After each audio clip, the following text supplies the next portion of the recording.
Hello my friends, welcome back to another exciting video and another exciting day in Empires and Puzzles. This one has brought forth a few new things going on with the Magic Tower. So, first things first, let's take a look at our brand new Magic Carpet hero, Ragrim.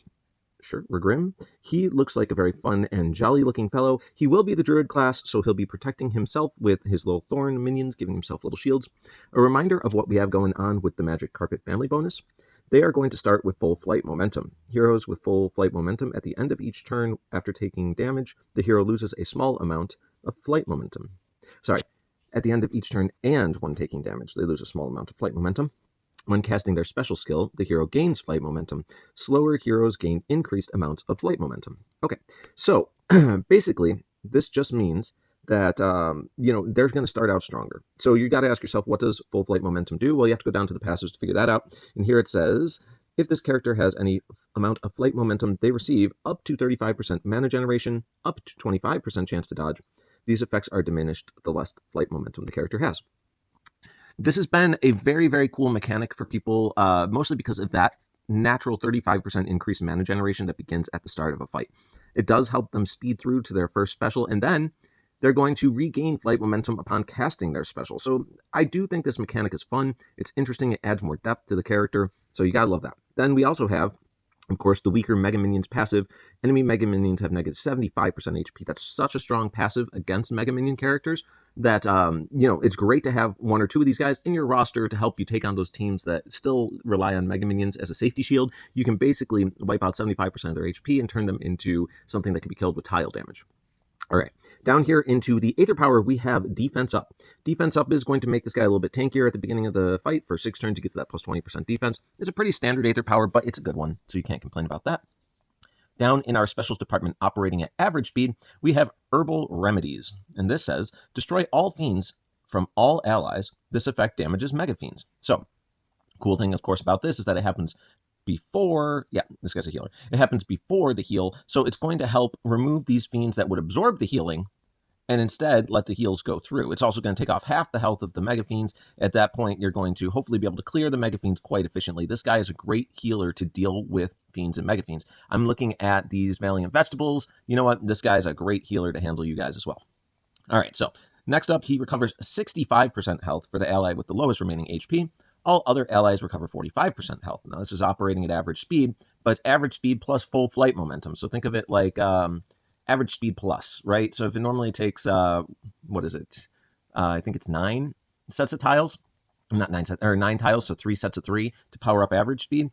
You are probably doing it closer to like maybe 7 tiles or something like that. So, with that in mind, you are sneaking in these heals a little bit faster, but not quite as fast. So just keep that in mind. Then also he says that growth happens. So all allies gain plus 250% 250 attack and 250 defense.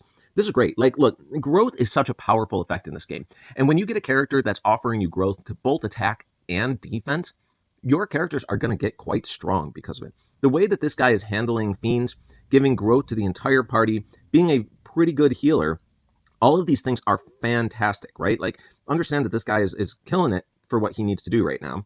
And let's look at his last effect. All ailments affecting attack, defense, and mana generation on all allies are transformed into matching undispellable buffs.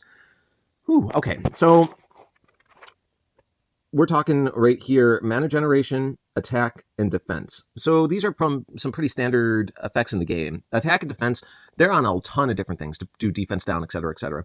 He doesn't cleanse them, but instead he will remove them and replace them with buffs instead. Now, that's very strong. The problem is it doesn't clear everything, right? So where this will sort of flip these debuffs for attack, defense, and mana generation, what it doesn't do is save you from any kind of dot effects, right? So any sort of damage over times, you're not going to get that cleanse from this guy.